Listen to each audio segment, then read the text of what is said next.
natagaan og kayag ang amuang kamug-ang maon ma'am. Kaning chance nga maka-eskwela diri kay kung dili tungod nila murag manghor na liguro ma'am.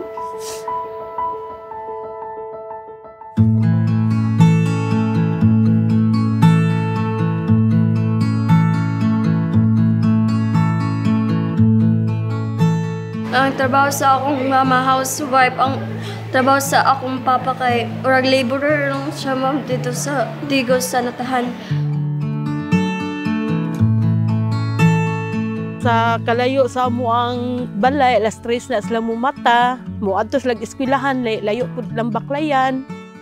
Lisod jud kayo ang kinabuhi ma'am kay usahay moadto kog eskwelahan nga walay balon. Walay pamausay kay wala naman yung kwarta kay kulang kay dagang kay bayro nun. Sildo ni Papa kulang ragid kayo na sa amo kay pati ba yung mahalas sa mga paliliton ton. Nagaluto sa si Mama og suman. Ako nang ginalibot dito sa proptres mo kay pangdagdag man na sa among pang adlaw-adlaw.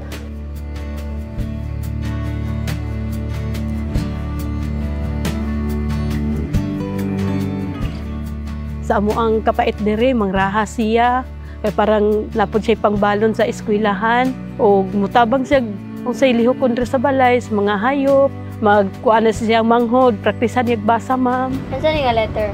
E. Very good. Very good.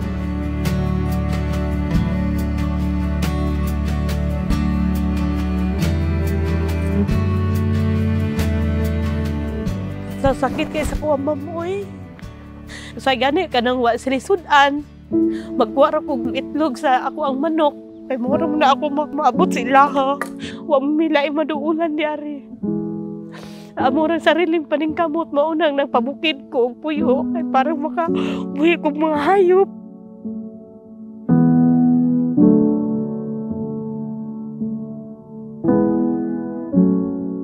Alisod pa kayo ang dalan diha pero naningkamot ni siya nga magbaklay lang buntag sayo gyud. Murag ang ilang kalisod bitaw murag naa siya ihuna-una nga maahon bitaw sa kahirapan siya.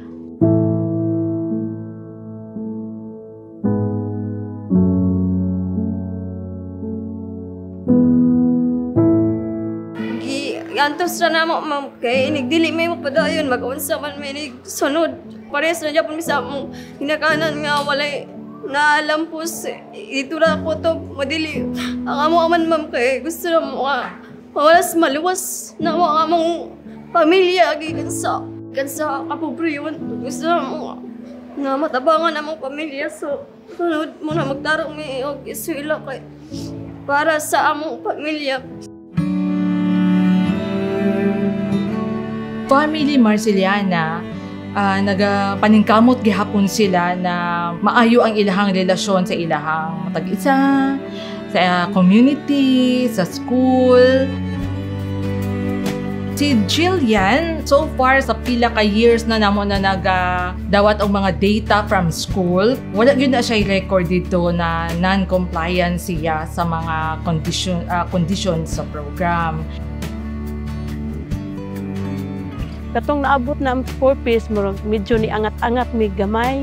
Kay makabayad na mi sa eskwelahan, makapalit mi uniform nila, notebook, makabayad na mi sa PTA, o kuan man bugas. Gito doon sa mi sa 4 piece nga mag-garden, mag-dog center, kay magpa-BP. Ya, usa pa ang mga anak, dili jud pabsinon. Okay, sino ang makapagbigay ng mga halimbawa ng anyong tubig at anyong lupa? Yes, Jillian? Ang mga halimbawa ng anyong lupa ay burol, bundok, at saan?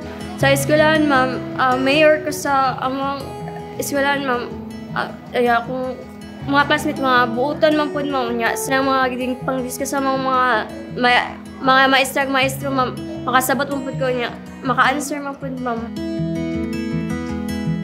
Nakita na ko ang iyahang leadership mo. Abi-abi yun siya sa iyahang mga classmates. Anang dili ingon nga class mayor siya mo'y sundon. Maminaw siya sa mga suggestion sa iyahang mga classmates nga unsay maayong buhaton para sa kaayuhan sa moang seksyon. Si Jillian isa siya sa top students or consistent ang iyahang pagka-honor. Kining bata gyud is seryoso in terms of study. Gusto ko mag-lawyer kay kaming mga pobre ma'am. Kadalasan, ginatapak-tapakan kami ma'am, bisag kami atama. Nya kami mga pobre, sa una lang man nga wala kami kwenta. Mga gusto ko abogado ma'am kaya ara matabangan ang kauman pa ako nga mga pobre nga makakuha ilang hustisya ma'am. Wala gyud siya nagkuan na mo give up na siya. Kundili, ang nahitabo mao to best in attendance and then never gyud siya na late sa school.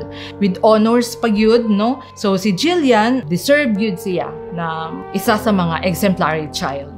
Jillian Marceliana ang atuang exemplary child. Jillian, salamat ko sa imo anak ka nagtarong kasi mo pag-eskwela. Bisag na.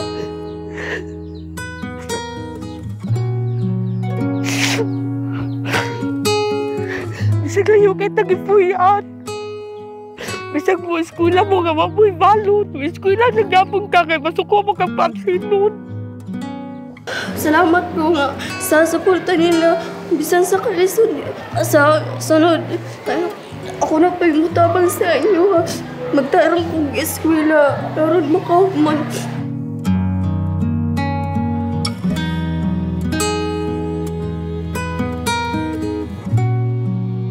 Nagpasalamat ko sa purpose nga natabangan dahil mi. Sa gunana lang, nagdako agapon ko kaglipay nga di angat-angat mi gamay. Lahi ra gyud atong wala mi purpose. Kaya amo man tanang kuan, amo man tanang gasto gyud. Nailag yun ning mga kining bataa o ang kining mga pamilyaha nga natabangan yun sila. Salamat kayo sa nagdumala ni ilabi na sa ato ang DSWD o kanalang dako namong garbo nga na appeal yun ning bataan ni. And unta na apay more blessings na moabot sa imuha. Jillian, padayon lang sa imuhang pangandoy kay puhon kay balok ko nga makabot nimo ang imuhang gustong makabot nga mahimong abogado. Your heart is all I own. Salamat sa programang 4P sa DSWD kay gihimo mo instrumento sa Ginoo aron kaming mga pobre matagaan og maayong kaugmaon. Positibo jud ko nga makabot na ko akong pangandoy. Pinagi na pod sa tabang sa gobyerno kay kung na ang gobyerno maka-eskwela man jud ko magtarong kog eskwela aron makabot jud ako na akong pangandoy. Pabuton jud ko na bisag usay may tabo kabuton jud ko na. Ay ang asa mo ganang kalisod kung makahuman ka og eskwela kay pwede man ka makahuman inigman ka mot ka. Daghang kay salamat sa DSWD ug sa purpose. Daghang salamat sa DSWD og 4Ps.